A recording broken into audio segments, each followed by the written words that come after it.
Amahoro y'Imana abane nawe uteze amatwi ijambo ry'Imana. Muri kumwe na Pasiteri Manirafasha Pascal. Ndagira ngo tuganire ku buntu bw'Imana. Ubuntu bw'Imana. Ndagira ngo dusenge Imana. Mana y'icyubahiro turagushimye.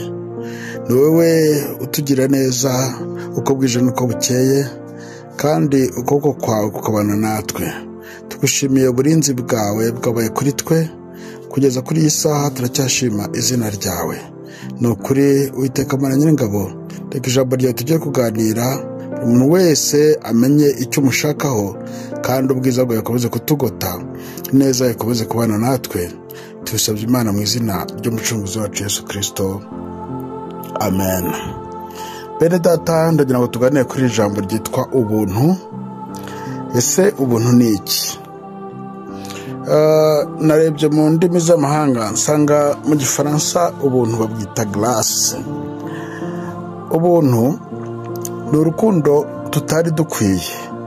Imana yatugaragarije muri Kristo Yesu igihe twari tukiri abanyabyaha, tukiri n'abanzi bayo, ariko Imana ikatwihanganira, ikadukiza itabitewe n'ibyo twakoze byiza, ahubwo bikaba ari ubuntu bwayo itugiriye.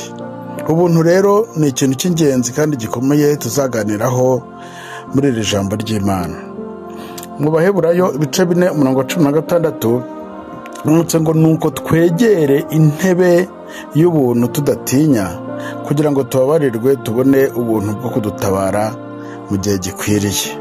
Ubuntu rero ni ikintu cy'ingenzi mu kwizera Kristo ndetse no kuzabona ubwami bw'Imana. Nuko Imana yatugiriye ubuntu, ntabwo byaguzwe, ntabwo agakiza twatanze amafaranga, ariko ni ubuntu Imana yatugiriye, kandi bitegura kera tutari twabaho, ibitegura kera Imana ibishyira muri gahunda zayo kugira ngo izaduhe ubwo buntu. Muri Tito ibice 3:7 n'urwandiko Paul yandikiye Tito, handitse ngo kugira ngo dutsindishirizwe n'ubuntu bwayo, duhere ko tube abaragwa, dufite ibyiringiro byo kuzahabwa ubugingo buhoraho. N'ubuntu rero twagiriwe kugira ngo mu buntu bwayo duhere ko tuba abaragwa bo kuzaragwa ubwami bw'Imana. Imana ishimwe ko turi abaragwa, tuzaragarwa na Kristo, kandi nta kindi tuzaragwa n'ubugingo buhoraho. Ubuntu rero ni ikintu cy'ingenzi. Ubuntu twagiriwe dukwiye kubushimira Imana. Ubuntu twagiriwe ni icy'ingenzi. Ubuntu ni ikintu, ni ubuntu nyine twabisobanuye, ni urukundo. Ni urukundo tutari dukwiriye, ni ibyo twahawe bitari ibyacu.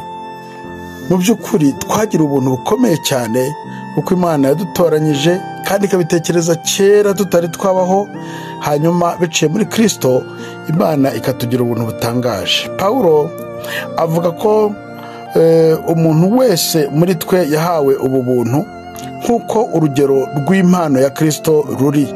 Ibyo byanditse mu Befeso ibice 4:7. Tubona ko kandi hari ugukiranuka guheshwa no kwizera Yesu Kristo, kandi kw'ibyo ari ubuntu. Mu Baroma ibice 3 uhereye ku 21 kugeza ku 24. Rero ubuntu twahawe two kubupfusha ubusa.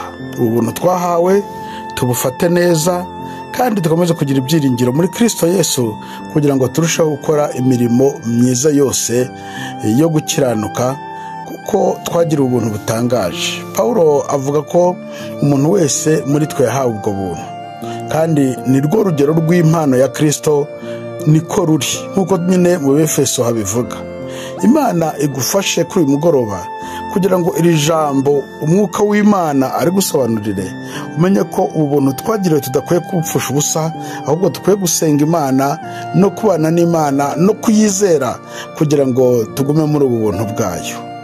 Murakoze kuri uyu mugoroba gutega amatwi ijambo ry'Imana, naho ubutaha tuganira kuri iri jambo. Mwari kumwe na Pasiteri Manirafasha Pascal. Reka dusenga Imana. Mana y'icyubahiro, wagize neza kuduha ubuntu dushikamyemo, kandi ukatugira neza tutari twabaho, utegura umugambi wo kuducungura. Ibyo byose nta kiguzi, ntacyo twasabwe, ahubwo ni ubuntu bwawe. Tugushimiye urukundo rwawe, tugushimiye umurava no gukiranuka, tugushimiye ko twitaho. Reka rero uyu mugoroba buri muntu wese agubwe neza, kandi kubw'ubuntu waduhaye dukomeze kumva neza utwegereye, uri mu ruhande rwacu, kuko wadusezeranyije isezerano ryo kuzagumana natwe kugeza ku mperuka y'isi.